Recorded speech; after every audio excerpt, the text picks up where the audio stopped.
जय भीम मंडळी. कसं पाहता, कसं ऐकता, एक दुसरा मेसेज जर आला तर त्यानंतर आम्ही आमच्या विषयाला सुरुवात करू शकतो. आम्हाला कसं ऐकता, कसं पाहता, आम्हाला खात्री आहे की चांगलं ऐकत असाल, त्याविषयी काही शंका नाही. राहुल मोहिते म्हणताय, जय भीम सर, कसं ऐकता आम्हाला ते सांगा आणि कसं पाहता ते सांगा. जय भीम सर्वांना, सस्नेह सप्रेम जय भीम. वा वा वा वा. विनोद सागर, विनोद शिंगारे, जय भीम विनोद. फार आनंद होतो आम्हाला. आज आम्ही एका अत्यंत गहन विषयावर तिसरं पुष्प गुंफत आहोत. त्याचा आम्हाला मनस्वी आनंद आहे. विषय गहन यासाठी आहे की राजकीय आरक्षणाचं दरवर्षी दर 10 वर्षांनी जे एक्सटेन्शन दिलं जातं, तर त्या एक्सटेन्शनसाठीचं हे वर्ष आहे. सध्या कोरोनाचं प्रचंड प्रादुर्भाव असल्यामुळे सगळं ठप्प आहे. दरम्यानच्या काळामध्ये सर्व मंडळी व्यस्त आहेत स्वतःचा चांगल्या प्रकारे कोरोनाच्या या महामारीपासून स्वतःचं रक्षण करण्यासाठी. लवकरच त्याचं वॅक्सिन येईल. बहुतेक 3ऱ्या टप्प्यामध्ये बऱ्याच देशांमध्ये वॅक्सिन आहे. त्यामुळे लवकरच आपल्याला सगळ्यांना वॅक्सिन मिळेल आणि 100% आपण या महामारीतून सुरक्षित राहू. दरम्यानच्या काळामध्ये आपण स्वतःची इम्युनिटी वाढवून, चांगलं खाऊन, चांगला व्यायाम करून, स्वस्थ चित्त आणि आपली प्रकृती राखून मानसिक भाग सुद्धा तितकाच महत्त्वाचा आहे. कारण जितकं शारीरिक स्वास्थ्य महत्त्वाचं, तितकंच मानसिक स्वास्थ्यही महत्त्वाचं. आपल्याला सगळ्यांना शुभेच्छा. कारण काळ गंभीर आहे, कठीण आहे. आपण सहज त्यातून पार पडाल. आपल्या आजूबाजूला काही लोकांच्या गरजा असतील, त्या मात्र आपण पूर्ण करण्याचा प्रयत्न करा. अपरांती अकॅडमी कोरोना रिलीफ फंडच्या माध्यमातून आम्ही 198 लोकांपर्यंत, कुटुंबांपर्यंत पोहोचण्यामध्ये यशस्वी झालो. फिजिकल डिस्टन्सिंग राखलं. पूर्वी सोशल डिस्टन्सिंग होतं. दिल्लीच्या काही संघटना आंबेडकरी, त्यामध्ये आमचाही सहभाग होता. युनायटेड नेशन्सकडे पिटिशन्स गेले आणि आपण सोशल डिस्टन्सिंग बदलून फिजिकल डिस्टन्सिंगमध्ये रूपांतरित करण्यामध्ये यशस्वी झालो. या गोष्टीचा मला फार आनंद आहे. मोठ्या प्रमाणामध्ये दारिद्र्याने पिचलेल्या समाजाला या महामारीच्या संकटातून मुक्त करण्यासाठी, कारण संख्या फार वाढते, भीतीचं वातावरण आहे. हॉस्पिटलची बिलं भरण्यासाठी, खाण्यासाठी जिथे पैसे नाही तिथे बिलं काय भरणार. डॉक्टर लोकांनाही विनंती करू इच्छितो त्यानिमित्ताने की आपण थोडं कन्सिडरेट असणं अत्यंत गरजेचं आहे. कमावण्याचे दिवस येतात. आपलं योगदान फार मोठं आहे. आपल्यातले काही या आजाराने, माझा स्वतःचा जवळचा मित्र हेमंत पाटील नावाचा जे हॉस्पिटलमधला, दुसरा मित्र कांबळे नावाचा, हे 2 कोरोनामुळे आज ते आपल्यात नाहीत. याचं दुःख तर मला आहेच. आणि तसे अनेक डॉक्टर्स, अनेक मेडिकल, पॅरामेडिकल पर्सनल सफाईगार आणि जे कोणी या सगळ्या प्रक्रियेमध्ये लोकांचा जीव वाचवण्यासाठी सक्रिय आहेत, त्या सगळ्या आपल्या योद्ध्यांना आपण त्यांचं जितकं कौतुक कराल तितकं कमी राहील. कौतुकासोबतच आपण त्यांना पाठिंबा देणं गरजेचं आहे आणि हा पाठिंबा देऊन त्यांच्या कामामध्ये आपल्याला कसं सहभागी होता येईल ते होण्याचा आपण प्रयत्न करणं गरजेचं आहे.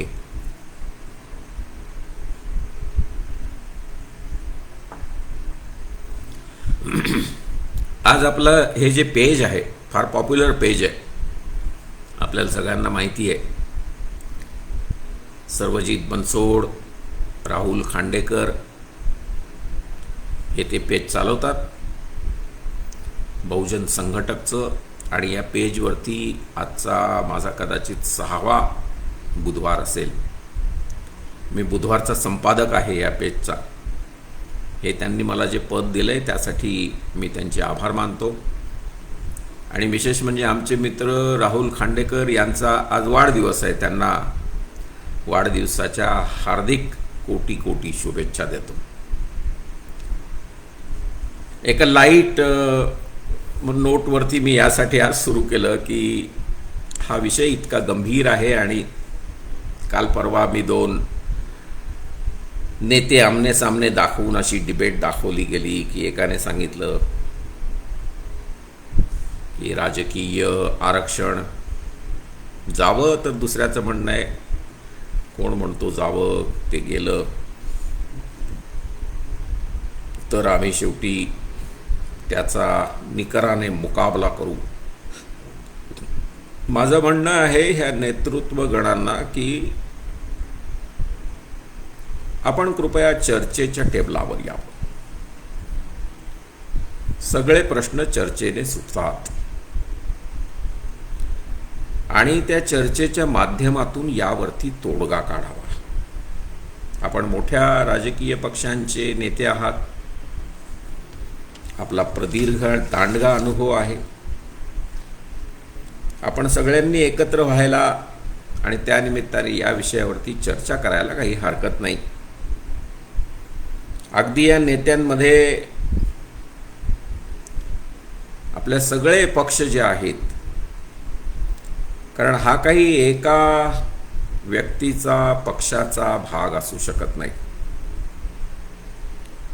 आलं मनात बोलले, आलं मनात सांगितलं की हे नको ते हवं, यावरती देशपातळीवर चर्चा होणं गरजेचं आहे. आणि ही चर्चा यासाठी गरजेची आहे की ज्याला आपण कन्सेन्सस म्हणतो. सगळ्यांचं काय मत आहे हे आपण जाणून पक्ष पातळीवरती घेऊ शकतो, त्यासाठी चांगली चर्चा घडवून आणू शकतो. मागच्या वेळेला मी सांगितलं आपला विषय जो आहे की दलित आदिवासी यांचं राजकीय प्रतिनिधित्व, त्यातली भ्रामकता आणि त्यामुळे निर्माण झालेली भारतीय लोकशाहीची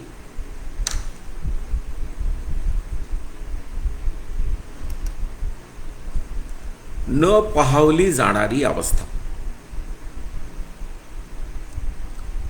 काय अवस्था झाली आहे तर एक इतका मोठा घटक 16.6% लोकसंख्येत वाटा असलेला दलित, 8% आदिवासी, म्हणजे जवळजवळ 25% जो वर्ग लोकसंख्येमध्ये ज्याचा वाटा आहे त्याला तितक्या प्रमाणात राजकीय प्रतिनिधित्व आहे का? कारण त्याचा अर्थ डेमोक्रेसी ना, डेमॉस आणि क्रेटॉस अशी जी आपण डेमोक्रेसीची व्याख्या करतो त्या व्याख्येला अनुसरून तितकं प्रतिनिधित्व असणं अत्यंत गरजेचं आहे. कारण जर ते तितकं प्रतिनिधित्व नसेल तर मग ती डेमोक्रेसी होऊ शकत नाही. आणि डेमोक्रेसी ही स्थिती नव्हे असं म्हटलं जातं, ती स्थिती नव्हे.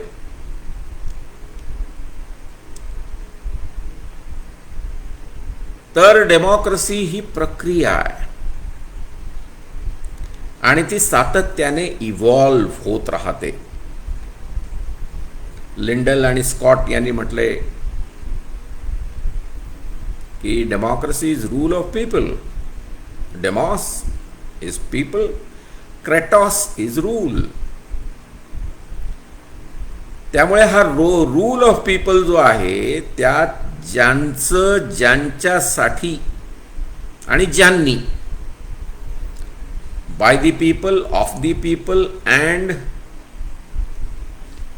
फॉर द पीपल, ही जी आपली प्रसिद्ध व्याख्या आहे डेमोक्रेसीची अब्राहम लिंकन यांची, त्या व्याख्येचा आपण विचार केल्यानंतर आपल्या लगेच लक्षात येतं की त्या लोकांना जर प्रतिनिधित्व असेल तर ते ऑफ दी पीपल सरकार कसं असेल,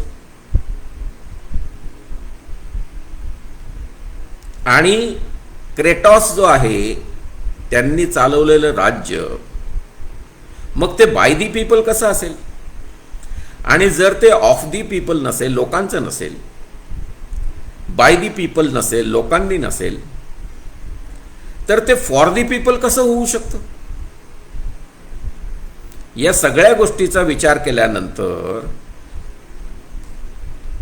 बघा, आता अब्राहम लिंकन यांनी गेटिसबर्ग पेनसिल्व्हेनियाच्या भाषणामध्ये ही व्याख्या दिली. 1863 सालची गोष्ट. आता जेव्हा आपण या व्याख्येला घेऊन पुढे जात आहोत तेव्हा जे आपले प्रतिनिधी निवडून गेलेले आहेत ते प्रतिनिधी आपले खरे असावे. हे अगदी 5वीच्या मुलाला समजावून सांगितलं तरी तो म्हणेल की ते खरे प्रतिनिधी असावे. आणि ते प्रतिनिधी निर्मितीची प्रक्रिया जी आहे, जी प्रक्रिया बाबासाहेब आंबेडकरांनी राज्यघटनेच्या माध्यमातून आपल्याला दिली, त्या प्रक्रियेचा जर आपण विचार केला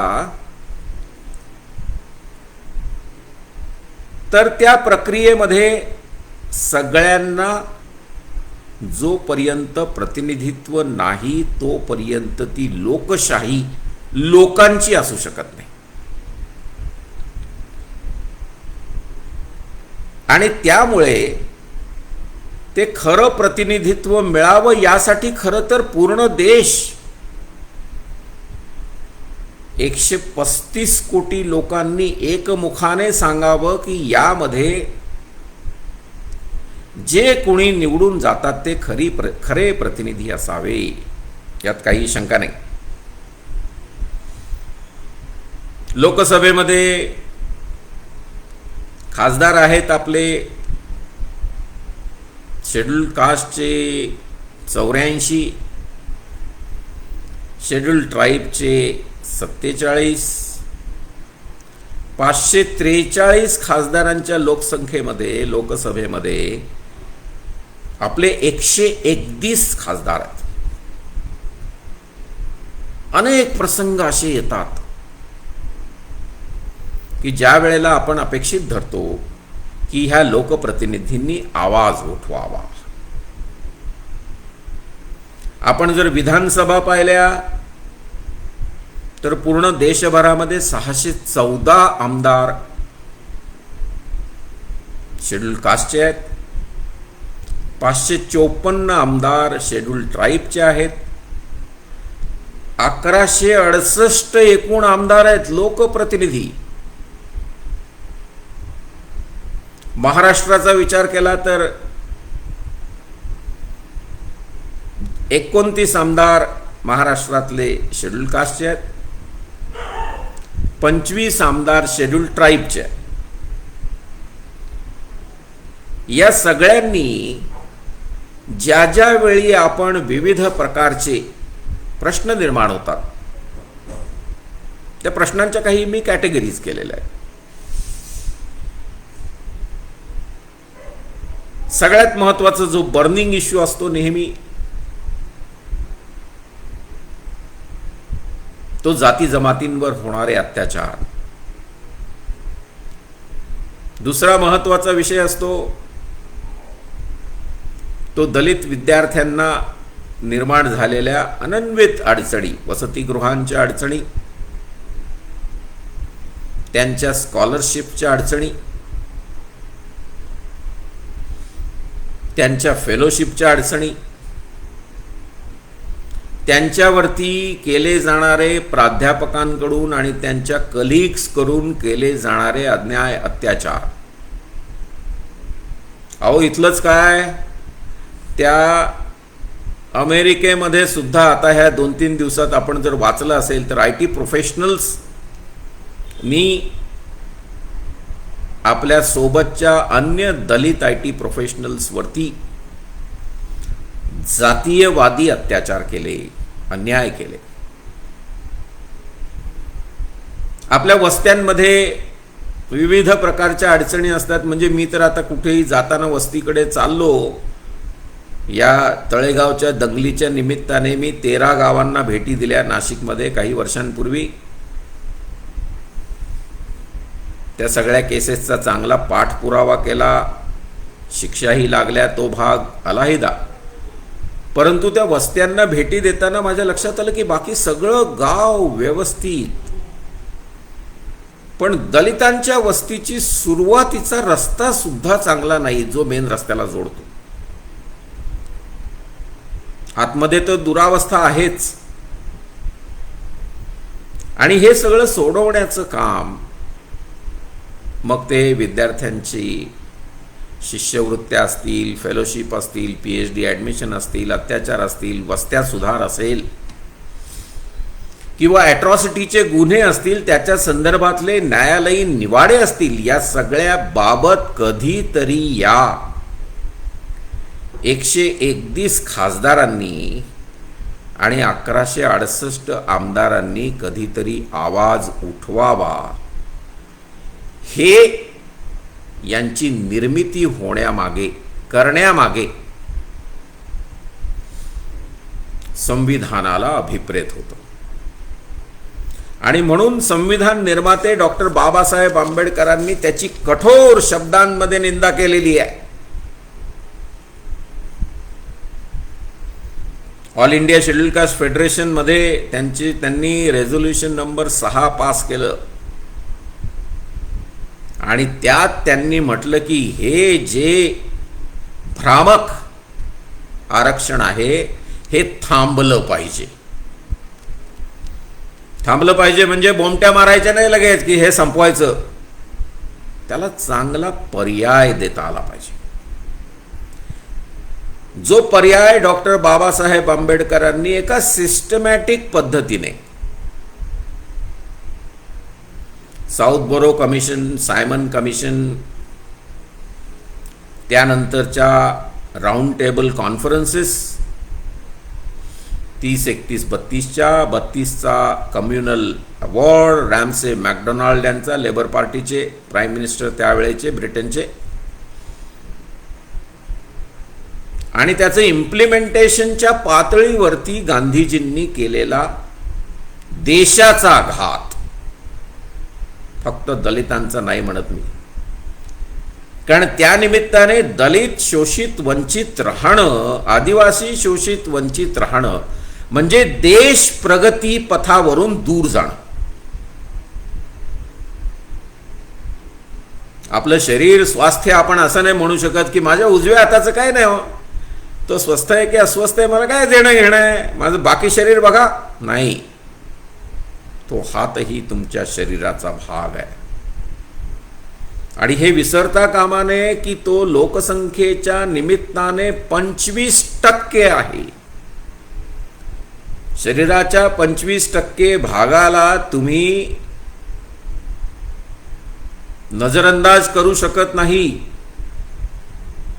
त्याकडे दुर्लक्ष करून आपण सांगू शकत नाही की माझं शरीर स्वस्थ आहे.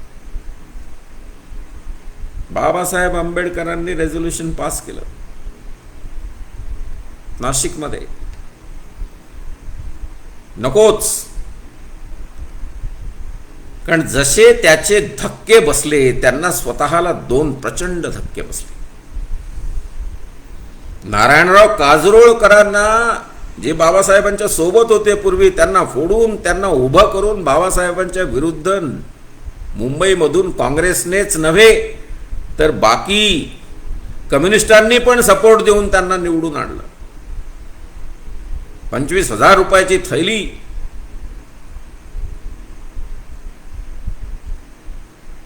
भंडाऱ्यातून भाऊराव बोडकरांना निवडून आणलं. अरे, बाबासाहेबांसारख्या माणसाला पराभूत करताना तुम्हाला दुःख व्हायला हवं, खेद व्हायला हवा.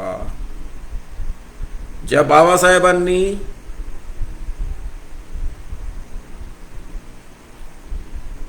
तिन्ही गोलमेज परिषदांमध्ये ज्या प्रकारची भाषणं दिली आणि देशाची बाजू ब्रिटिशांसमोर लावून धरली, बाबासाहेबांनी काय म्हटलंय त्या भाषणांविषयी की ज्या दिवशी या देशातली जनता कालांतराने जेव्हा माझी ती भाषणं वाचेल, आता काय ते त्यावेळेचे सगळं हे उपलब्ध नसतं. व्हिडिओच्या माध्यमातून फक्त आपल्याला एकच ती मुलाखत मिळते बाबासाहेबांची BBC-वरची. त्यानिमित्ताने मी सर्व प्रेक्षकांना विनंती करेन, बाबासाहेबांची पुस्तकं आपण वाचता. माझ्यासाठी ती मुलाखत फार महत्त्वाची आहे. ती 1 तासाची मुलाखत आपण ऐकावी BBC-ची. त्यात बाबासाहेब दाखवलेही आहेत, आपल्याला लाईव्ह पाहायला मिळतात आणि नुसतं भावनिक समाधान मिळत नाही, तर आपल्यामध्ये डॉक्टर बाबासाहेब आंबेडकर नावाचा विचार संचारित होतो आणि त्या क्षणाला ठरवतो आपण, या देशाला सुस्थितीत आणण्यासाठी मी बाबासाहेब आंबेडकरांनी दिलेल्या सगळ्या मार्गदर्शक तत्वांचं काटेकोर अनुसरण करेन आणि हा देश महान करेन. कारण मी प्रथमतः भारतीय, अंतिमतः भारतीय, बाबासाहेब आंबेडकरांचं वाक्य, आणि ते घेऊन मी हा देश सुधारण्यासाठी पुढे निघालेलो आहे. मग या देशाची सगळी जनता त्यांच्या स्वास्थ्याचा विचार केला पाहिजे. 75% जनता व्यवस्थित, 25% जनता सातत्याने आजारी, मागासलेली, वंचित, शोषित, पीडित, आणि नुसती पीडितच नाही तर अत्याचारग्रस्त. आणि अत्याचार खरं तर झाल्यानंतर कोर्टाने व्यथित व्हावं, त्याऐवजी आदर्श कुमार गोयल आणि यू ललित या बेंचने कलम 18 अँटिसिपेटरी बेलचं ढिलं करावं. खरं तर त्यांनी असं म्हणायला होतं की सुप्रीम कोर्टापर्यंत केस आली, आता ही संधी आहे की इतक्या मोठ्या प्रमाणात अत्याचारग्रस्त असलेल्या लोकांना आपण आज न्याय देऊ शकतो. त्याऐवजी अन्याय केला. शेवटी ते पार्लमेंटला रिपेअर करून घ्यावं लागलं आणि नंतरच्या रिव्हिजनमध्ये सुप्रीम कोर्टात ते रिपेअर झालं. खरं तर मिळालेली प्रत्येक संधी घ्यावी. आता काल त्या साकेतसाठीच्या आलेल्या 2 केसेसच्या बाबत सुप्रीम कोर्टाने बघा ना काय केलं. 1-1 लाखाचे दंड टाकले आणि म्हटले यांची सगळी CBI चौकशी करा. अरे काय करता तुम्ही? सुप्रीम कोर्टामध्ये माणूस काय गंमत म्हणून येतो काय? काय खाऊ आहे का सुप्रीम कोर्टात जाणं? म्हणजे त्याचा खर्च किती आहे? तिथपर्यंत व्यक्ती येते, ती ॲग्रीव्ड जोपर्यंत त्या पातळीवरची असत नाही तोपर्यंत ती व्यक्ती सुप्रीम कोर्टाचा दरवाजा ठोठावण्याचा विचार करत नाही. माझ्यासारखा माणूसही 10 वेळा विचार करतो. जेव्हा आमच्या प्रमोशनची केस होती त्यावेळेला सुप्रीम कोर्टाचा निवाडा झाला, आम्हाला न्याय मिळाला, परंतु जाताना अनेकदा आम्ही 3-4 सगळे ॲग्रीव्ड पार्ट्या बसायचो आणि म्हणायचो जायचं का सुप्रीम कोर्टासारख्या ठिकाणी?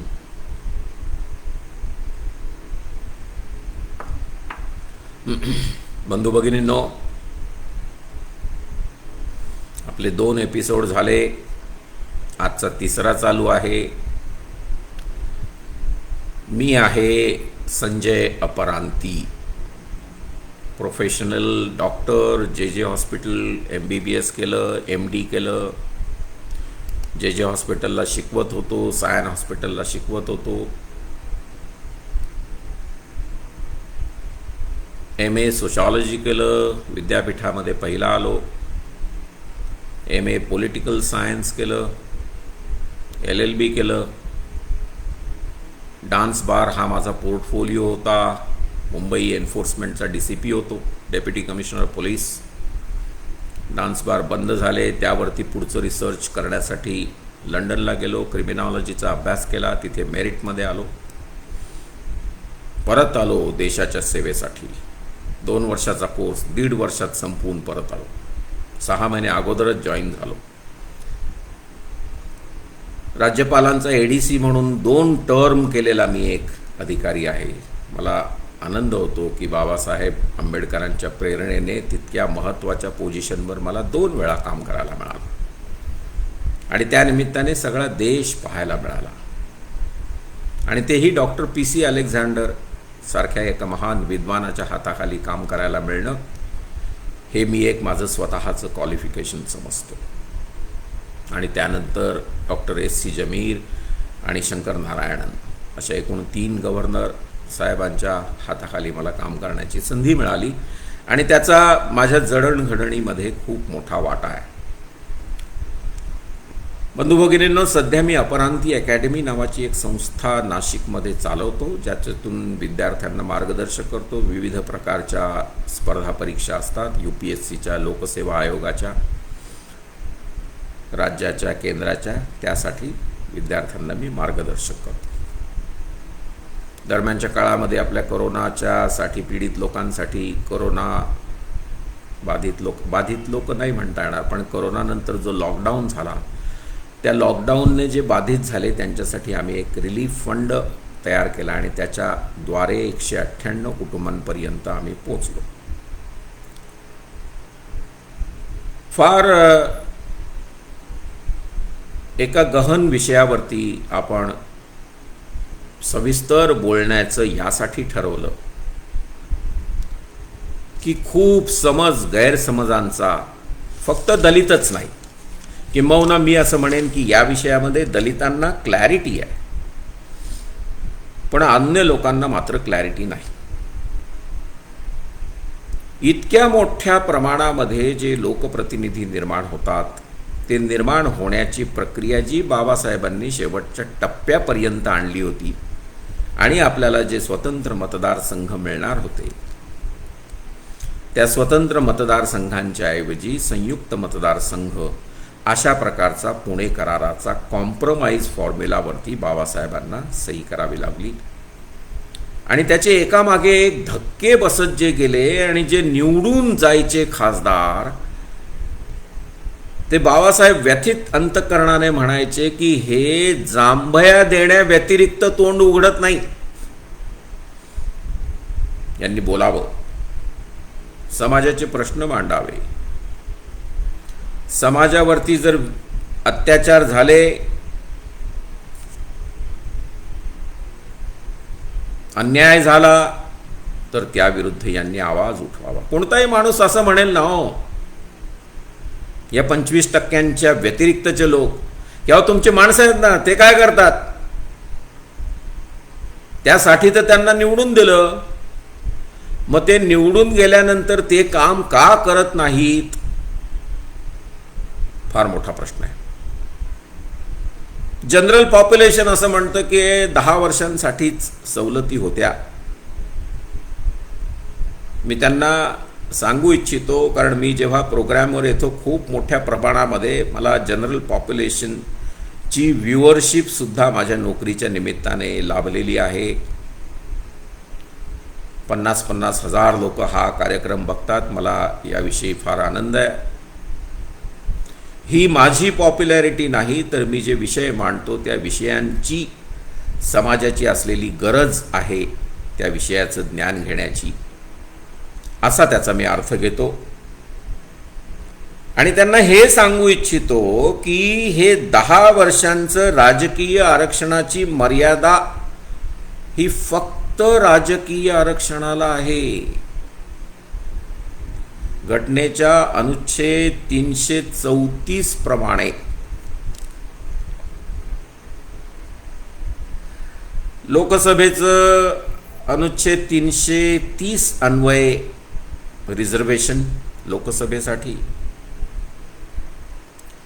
332 अन्वये विधानसभेसाठी आरक्षण. आपण त्या जागा बघितल्या. आणि 334 म्हणतं की 10 वर्षांनी एकदा याच्यावरती पार्लमेंटमध्ये चर्चा होऊन त्यावरती निर्णय घ्यावा. माझं असं म्हणणं आहे, फक्त पार्लमेंटवरती चर्चा व्हावी का, पूर्ण देशात का होऊ नये. आपण 3 एपिसोड केले. पहिल्या एपिसोड नंतर आता जवळजवळ 3 आठवडे झाले. मध्येच 1 आठवड्यामध्ये मला 2 नेत्यांचं मी एका टेलिव्हिजनवरती त्यांनी ते बनवलेलं हे पाहिलं, व्हिडिओ चित्रफीत, ज्यामध्ये एकाचं म्हणणं आहे हे जावं, दुसऱ्याचं म्हणणं आहे ते कसं कोण घालवतो पाहतो. आपण त्याऐवजी चर्चा करूया. नुसतं निर्णयावरती आपण हमरीतुमरीवर येणं, प्रतिष्ठेचा प्रश्न करणं याऐवजी या देशात चांगले नेते आहेत. दलित आदिवासींमध्ये काम करणारे विविध पक्षांचे विविध पातळीवरती चांगल्या प्रकारचं नेतृत्व उदयाला आलेलं आहे. अगदी BSPच्या बहन मायावती, वंचित बहुजन आघाडीचे बाळासाहेब आंबेडकर, आनंदराज आंबेडकर, RPI आठवले गट, रामदास आठवले, जोगेंद्र कवाडे सर, BRSP सुरेश माने, PPIचे बोरकर साहेब, RPI सेक्युलरचे आमचे जबरदस्त नेते अंबरनाथचे श्यामदादा गायकवाड, APIचे Vijay Mankar, Ambedkarite party of India, RPI Rajendra Gavai गट, या सगळ्यांशी कशा प्रकारे या संदर्भामध्ये चर्चा घडवून आणता येईल, मी बहुजन संघटकला यासाठी पुढाकार घ्यायची विनंती करतो. सर्वजित बनसोड आणि आमचे मित्र राहुल खांडेकर प्रयत्न करतील. अगदी चांगलं चर्चासत्र सध्या नाहीतरी अनलॉकडाऊनच्या नावाखालचा लॉकडाऊन चालू आहे आणि त्यामध्ये आपण सगळे झूम चॅनलवरती चर्चा घडवून आणू शकतो. मी ही समन्वय साधण्याचा प्रयत्न करण्यासाठी स्वतःला बहुजन संघटकसाठी मी वेळ द्यायला तयार आहे, हेही या निमित्ताने मी सांगू इच्छितो. पण सगळ्यात महत्त्वाचं हे आहे की ती चर्चा वैचारिक असावी. ती चर्चा चर्चेच्या स्वरूपात असावी, प्रश्नोत्तरांच्या स्वरूपात नसावी, कुरघोडीच्या स्वरूपात नसावी. भांडण तर अजिबात असू नये. साक्य कोली यांचा झालेला नदीच्या पाणी वाटपावरचा वाद, रोहिणी नदीच्या, त्यासाठी साक्यांच्या बाजूने तथागत बुद्ध उभे राहू शकले असते, पण नाही. त्यांनी म्हटलं अशा प्रकारची आसक्ती, तृष्णा, तणहा याला कायमची मुठमाती कशी देता येईल याच्या शोधात तथागत बुद्ध निघाले. आपण बाबासाहेब आंबेडकरांची माणसं आहोत असं म्हणतो तेव्हा अध्यारूत आहे की आपण तथागत बुद्धाचीही माणसं,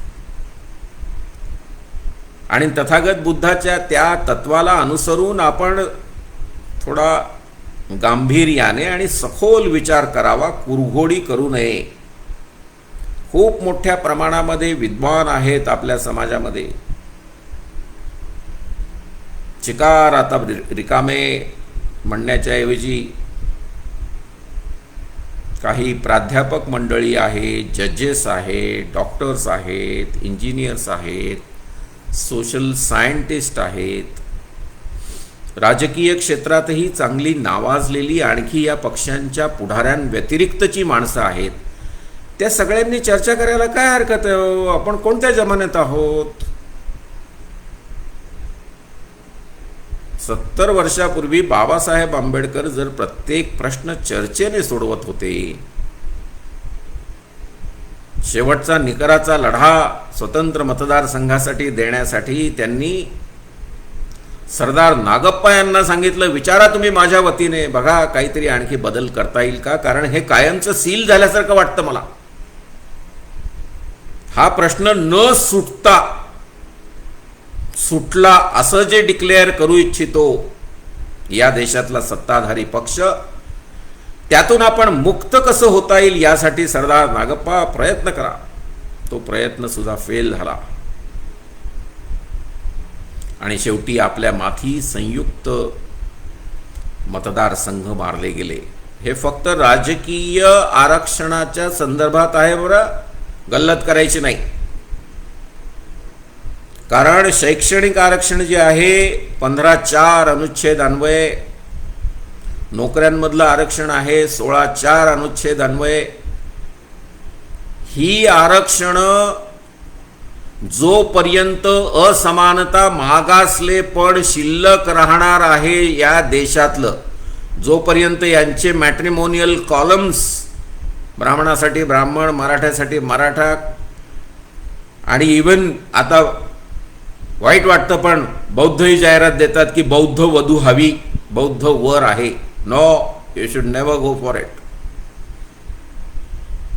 आमचं एक कुटुंब आहे ज्यामध्ये सगळ्यांनी ऑलमोस्ट, माझं नाही, इंटरकास्ट मॅरेजेस, आंतरजातीय विवाह केलेले आहेत. माझ्या बहिणीचे मिस्टर फार प्रसिद्ध कवी होते, आदिवासी समाजातले भुजंग मेश्राम. माझ्या मोठ्या भावाची पत्नी, आमची वहिनी सुद्धा बंजारा समाजामधून आहे. आम्ही सगळ्या प्रकारचं आपल्या घरामध्ये आंतरजातीय विवाहांच्या आधारे आपण सगळे देशवासी एकत्र गुण्यागोविंदाने कसे नांदू यासाठीचा तो एक प्रयत्न आहे, असं मी त्यानिमित्ताने नम्रपणे नमूद करू इच्छितो. ही जी दोन गोष्टी आहेत, शिक्षणाचं आरक्षण, नोकऱ्यांमधलं आरक्षण, हे लक्षात घ्या की 15(4) 16(4) हे मूलभूत अधिकार आहेत. तुमचं 330, 332, 334 लोकसभेतलं आरक्षण, विधानसभांमधलं आरक्षण आणि 334च्या द्वारे आपण जे पुढे रेटून नेतो 10 वर्षासाठी, हे मूलभूत अधिकाराच्या कार्यकक्षेत येत नाहीत. सार्वत्रिक जनमत, चर्चा, यातून त्यावरती निर्णय घेतला जाऊ शकतो. जवळजवळ सगळ्या लोकांनी या संदर्भामध्ये मतं मांडली आहेत. ही सगळी मतं जर आपण त्या सगळ्यांचा आढावा जर घेतला तर सामान्यतः आपल्या असं निदर्शनास येईल की दलित आदिवासींचं राजकीय प्रतिनिधित्व भ्रामक आहे, जो आमचा विषय. हे सत्य नाही, हे प्रतिनिधित्व खरं नाही, तर हे भ्रामक आहे. मग हे भ्रामक प्रतिनिधित्व घेऊन आपण किती दिवस जगणार आहोत? आणि का बरं आपल्याला कळल्यानंतरही या भ्रमाचा भोपळा आपण फोडत नाही? वेळ आलेली आहे. फोडणे म्हणजे पर्याय देणे, पर्याय देण्यासाठी चर्चा करणे आणि चर्चेसाठी समन्वयाची, सगळ्यांना एकत्र करण्याची भूमिका असणे आणि त्या भूमिकेतून चर्चा करून यातून रीतसर मार्ग काढणे. सगळ्याच लोकांनी यावरती फार मोठ्या प्रमाणामध्ये आपली मतं काहींची अतिशय दाहक पद्धतीने मांडलेली आहेत. जोपर्यंत आपण राजकीय आरक्षण जोपर्यंत असत नाही, जोपर्यंत राजकीय आरक्षण म्हणण्याच्या ऐवजी राजकीय प्रतिनिधित्व असत नाही, तोपर्यंत आपण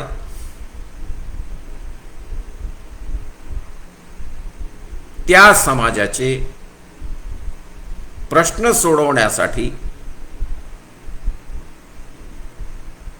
सक्षम असू शकू असं मला वाटत नाही. बघा, एक फार छान कन्सेप्ट आहे यासाठी. Nothing about us without us. आमच्याविषयी कृपया बोलू नका आम्हाला न घेता. अगदी बाबासाहेबांनी सुद्धा हे गांधींसाठी तत्व वापरलं. Nothing about us without me, without अस. जगामध्ये फार मोठी एक हक्कांच्या अंगाने जी चळवळ चालू आहे. आम्हाला जे काही तुम्ही देत आहात ते आमच्यावर उपकार करत नाही, तर तो आमचा हक्क आहे. आणि आमचा हक्क याच्यासाठी आहे कारण आम्ही तुमच्या समूहाचा अविभाज्य घटक आणि भाग आहोत.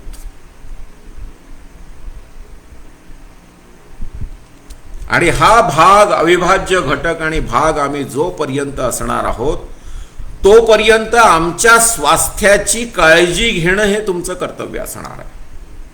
मोठा भाऊ या नात्याने, मेजॉरिटी या नात्याने.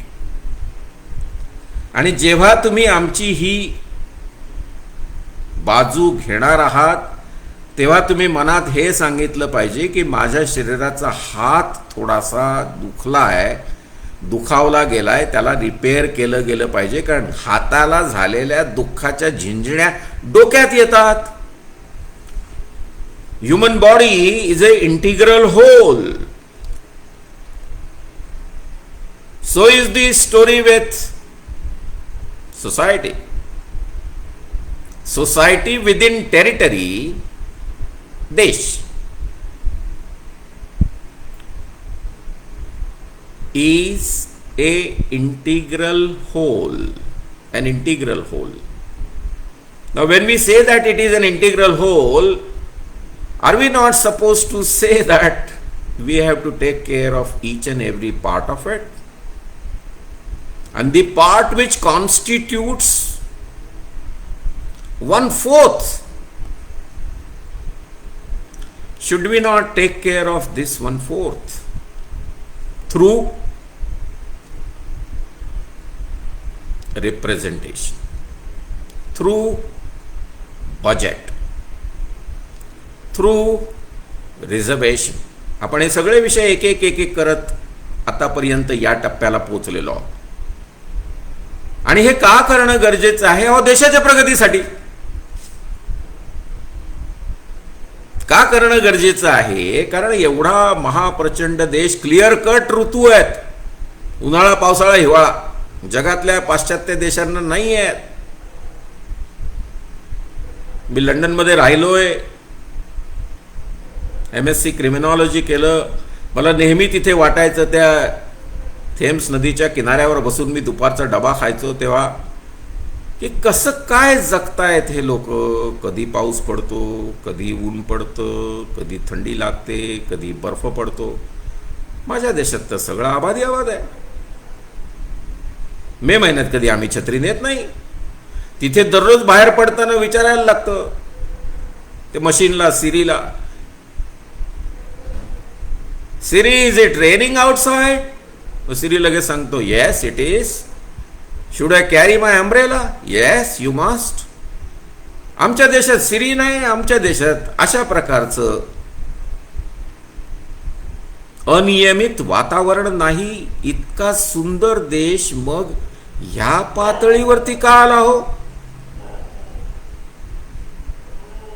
इतका सुंदर देश या पातळीवरती येण्यामागचं कारण, दुनियाभरची कारणांची चर्चा विद्वान रोज करतायत. जाती प्रथा सोडून, काय विद्वत्ता, महान विद्वान, तासन तास चर्चा, 2-2 तासाची भाषणं, जातीवर एक शब्द नाही. या देशाचा माणूस 2 गोष्टींमुळे नेहमी त्याला अपमानित झाल्यासारखं वाटतं. एक, जातीचा प्रश्न आल्यानंतर, आणि 2, रस्त्याला डबडी घेऊन जे बसलेले असतात. आणि तरी आम्ही डिक्लेअर करतो की आमच्या देशात ओपन डेफिकेशन नाही. अरे, आम्ही दररोज ते चालायला जातो तेव्हा सगळ्या विद्यार्थ्यांना मी घेऊन जातो, तेव्हा त्यांना सांगतो लुक आउट, रस्त्याच्या सेंटरमधून चाला, दोन्ही बाजूला सगळे स्वागतासाठी बसलेले, मधून चाला. अशा प्रकारची देशाची अवस्था येण्यामागचं कारण आपण देशाच्या 25% शरीराची निगा केली नाही. ती बसणारी माणसं फक्त 25% नाही आहेत, अख्खा देशच बसतो. नाही तर म्हणाल अच्छा सर, म्हणजे ती फक्त 25% माणसं बसतात का? नो. अहो, चांगले धनाढ्य तिकडचे ते त्याचे सर्वे जेव्हा घेतले, मी विद्यार्थ्यांना शिकवत होतो, तर काही लोक म्हणतात असं मोकळ्या रानामध्ये, माझं 500 एकराची शेती, 100 एकराची शेती, पण मोकळ्या रानात जाऊन बसल्यावर कसं मला एकदम राजासारखं वाटतं. काय माणूस आहे? सायंटिफिक टेम्परमेंट का आलं नाही हो?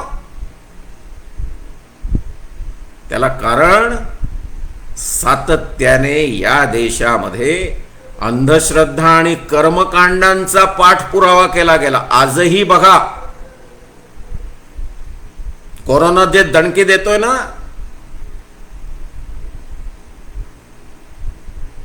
आपण शास्त्रशुद्ध विचार करूया. तिथं घ्याल कोरोनील रामदेव बाबाचं, पडाला जारी. प्रसिद्धी करून टाकली त्या लोकांनी. आता काय सांगावं, काय चाललंय देशामध्ये. कोणी म्हणतो काढे प्या, कोणी म्हणतो आलं खा, कोणी म्हणतो लसूण खा. आपण शास्त्रशुद्ध पद्धतीने पुढे जाऊया ना. आपल्या कॉन्स्टिट्यूशनमध्ये म्हटलेलं आहे ते, scientific temperament, it is rather an offence if you propagate unscientific, ritualistic, traditional, बुरसटलेल्या गोष्टींचं जर तुम्ही प्रसिद्धी करत असाल आणि त्याच्या आधारे म्हणत असाल की देश महान होईल, विश्वगुरू आहे. ते काहीतरी नवीन वाचलं मी, ते कोरोनाच्या साठी म्हणे सगळ्यात महत्त्वाचं तत्वज्ञान हे भगवद्गीतेचं, आणि तेही मेडिकलच्या जर्नलमध्ये आलं एका ग्रुपवरती. त्याच्यावरती लगेच आम्ही ॲप्लिकेशन्स वगैरे टाकलेली आहेत की हे असं या एवढ्या मोठ्या जर्नलमध्ये प्रसिद्ध झालंच कसं.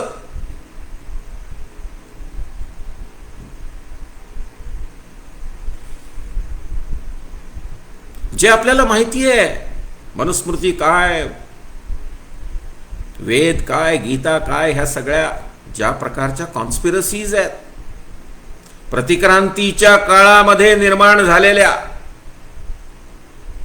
300-350 BC पासून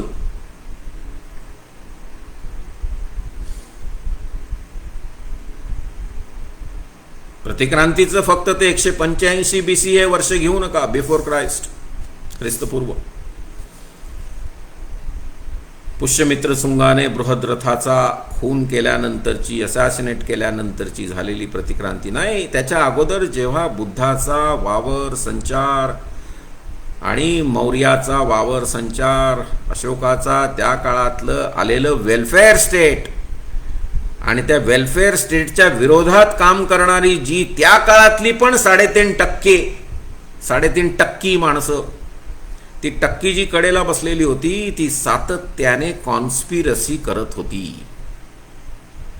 आणि त्या कॉन्स्पिरसीचं final culmination is assassination of Brihadratha. That's how I look at it. It's not just that event happening on that day,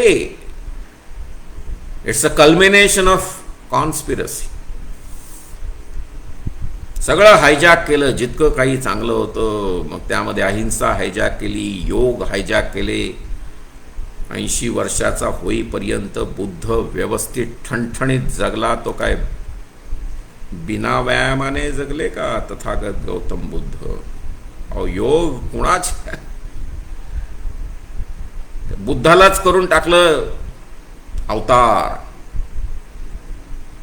तर अवतार आहे बुद्ध, तर तुमच्या देवघरामध्ये बुद्ध का आम्हाला दिसत नाही? असो, हे जे राजकीय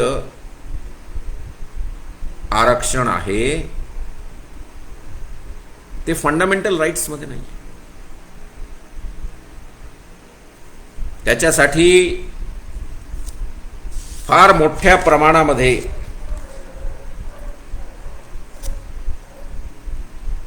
ते आल्यानंतर, अस्तित्वात आल्यानंतर ज्या अपेक्षा होत्या की आपले सगळे प्रश्न सुटतील,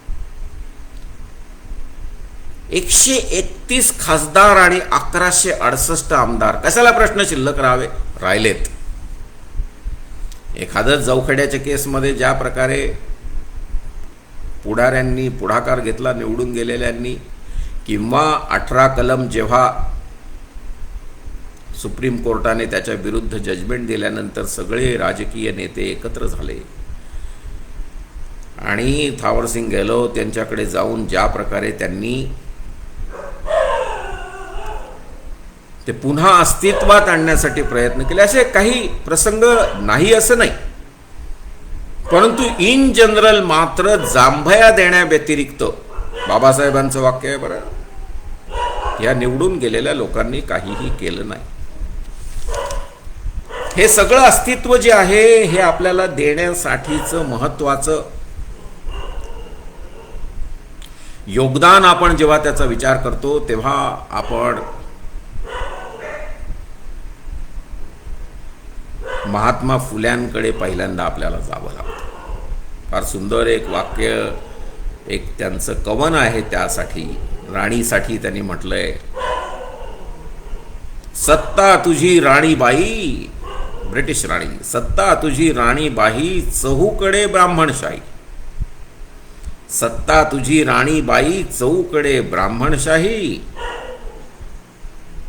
कुणी शिरस्तेदार, कुणी कुलकर्णी, कुणी सावकार, सारे भटच अंमलदार करती शूद्रांवरती कहार, राणी हे तर आंधळे सरकार. ही आहे रिझर्वेशनची मागणी,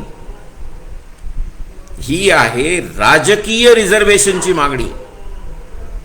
म्हणून आपण असं म्हणूया की राजकीय रिझर्वेशनच्या साठी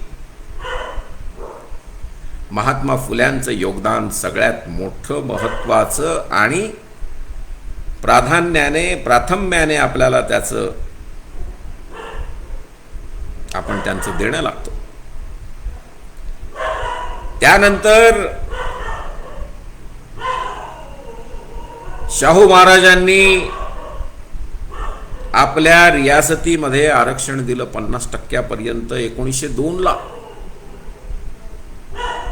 अगदी या दोघांच्या योगदानाचा विचार करता डॉक्टर बाबासाहेब आंबेडकर म्हणतात, महात्मा फुले म्हणजे फादर ऑफ सोशल रेव्होल्यूशन. काय बाबासाहेबांचं पण एखाद्या माणसाचं त्यांनी केलेल्या कामाचं मोजमाप करण्यासाठी बघा, शब्दांनो मागू ते या, जे आम्हाला हवे ते शब्द आमच्या समोर वाकून लवून मुजरा करून हजर झाले पाहिजेत. Father of social revolution.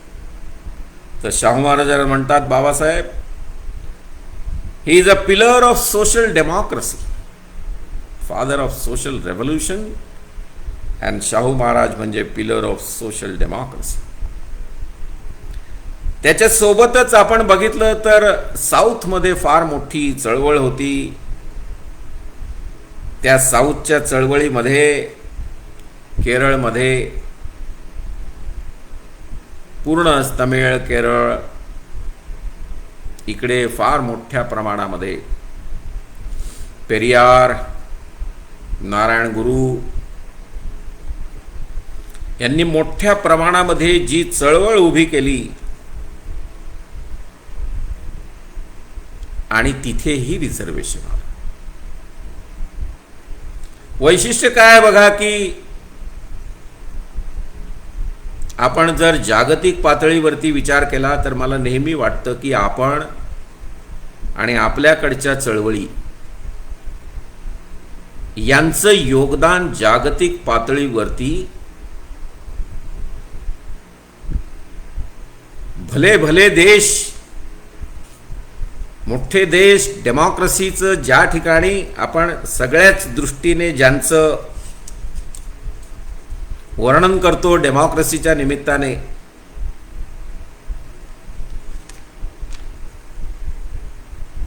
त्यांच्याही अगोदर आपण सगळं मिळवलेलं आहे. महात्मा फुले, सावित्रीमाई, शाहू महाराज,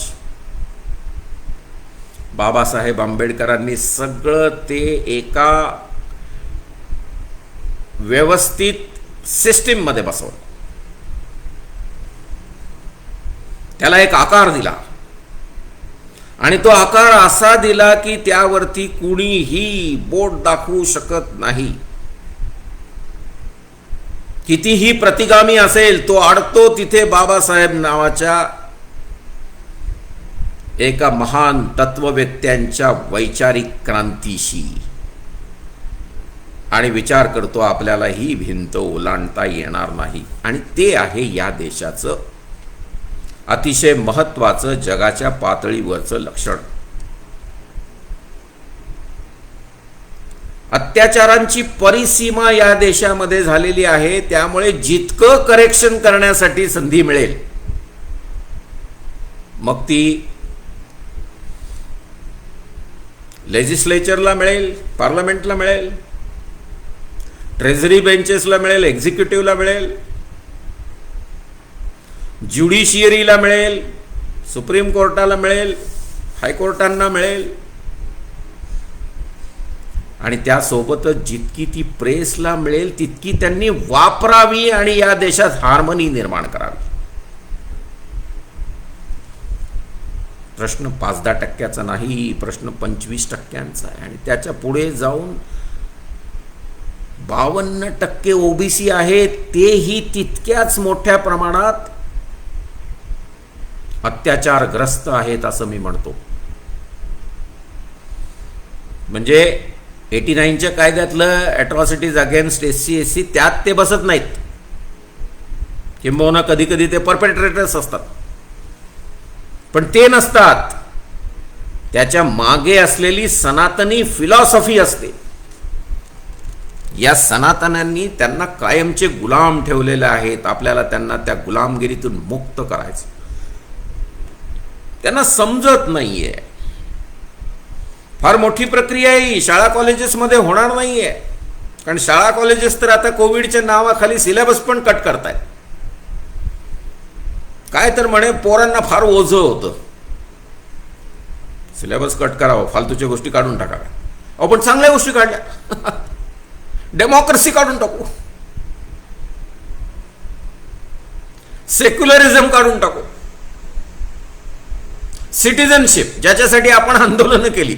आता हे कोविड आलं म्हणून, नाहीतर ती आंदोलनं चालू होती. आता ते थोडं हायबरनेशन मध्ये गेलंय. जसं बेडूक जातो ना हायबरनेशन मध्ये 8 महिने 4 महिने परत बाहेर येतो, तसं सध्या ते सगळं हायबरनेशन मध्ये वैचारिक पातळीवरती आहे, सोशल मीडियावरती आहे. पण प्रत्यक्षात ज्या कृती आपल्याला करणं गरजेचं होतं ते काही करता येत नाही. सोशल डिस्टन्स, फिजिकल डिस्टन्सिंग आहे, सोशल डिस्टन्सिंगच येतं, फिजिकल डिस्टन्सिंग आहे. बाहेर पडून एकत्र जमा होऊन आपण आंदोलनं करू शकत नाही. आंदोलनं हा फार महत्वाचा गाभा आहे बदल आणण्यासाठीचा. आंदोलनाच्या माध्यमातून आपल्याला जनमत तयार करता येतं आणि त्यातून आपण पुढे बदलासाठीचं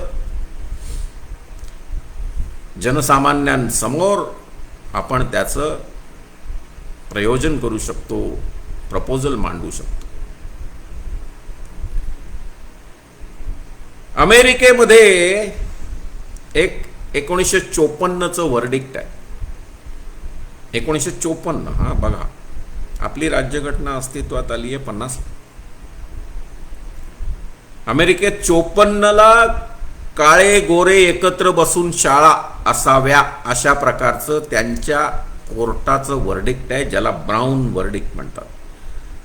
मानायला लागेल की नाही बाबासाहेबांना किती मोठे उपकार आहेत या देशावरती.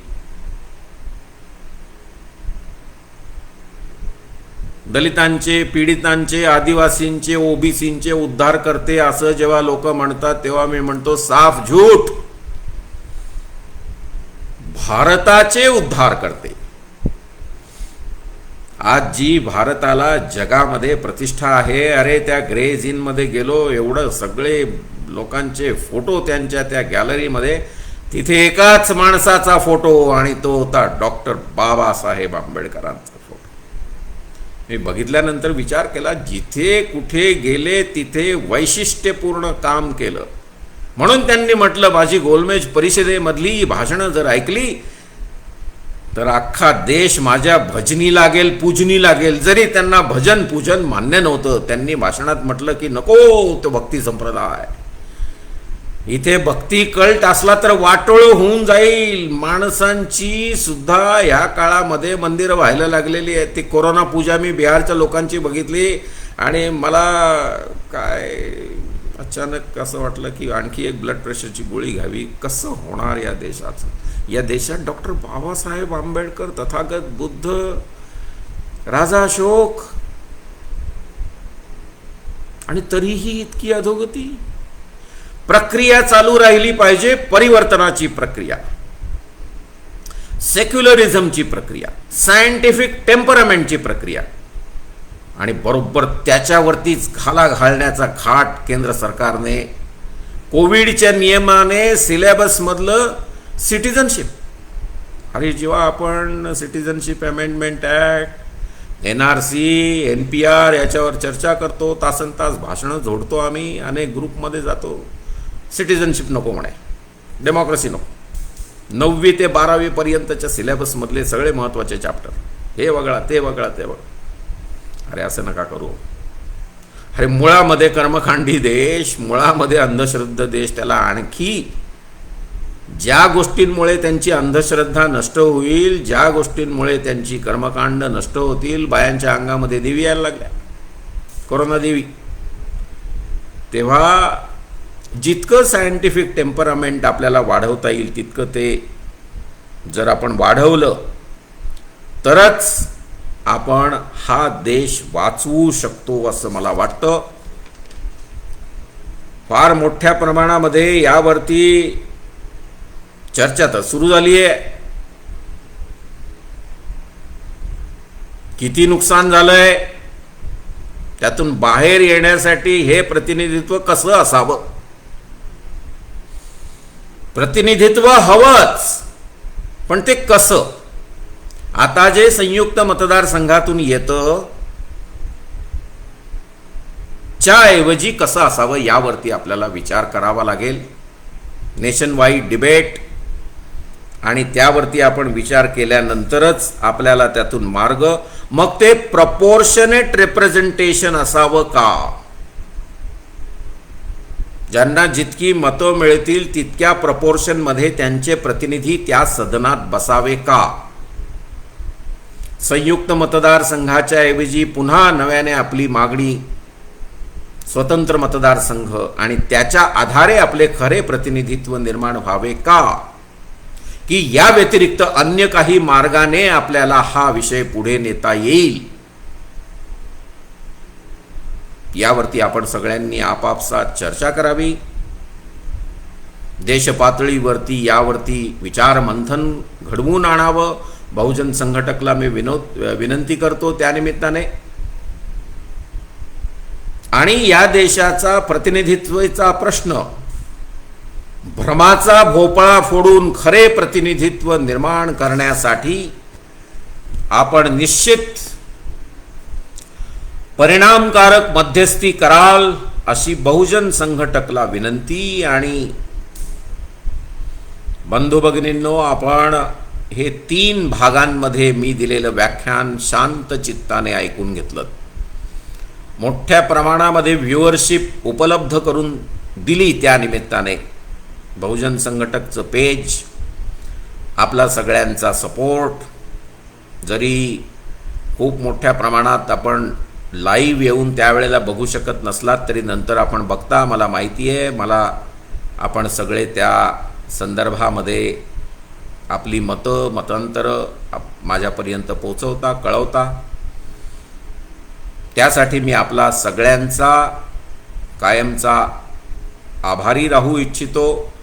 आणि या सगळ्या प्रबोधनातून देशाच्या प्रगतीच्या, उत्कर्षाच्या, समाजाच्या सर्वांगीण विकासाच्या दृष्टिकोनातून नवीन आयाम बाहेर पडतील, विचार प्रवाह बाहेर पडतील अशी अपेक्षा व्यक्त करतो. आणि डॉक्टर बाबासाहेब आंबेडकरांनी आपल्याला जी राज्यघटना दिली त्या राज्यघटनेचं काटेकोरपणे पालन करून देशातल्या सगळ्या घटकांना न्याय देण्याच्या दृष्टिकोनातून आपण वैचारिक कटिबद्धता कायमच मनात बाळगून कधी प्रत्यक्ष कधी अप्रत्यक्ष आणि चर्चेच्या माध्यमातून प्रश्न सोडवाल अशी मी आपल्याला सगळ्यांना विनंती करतो. आपली रजा घेतो. जय भीम, जय भारत.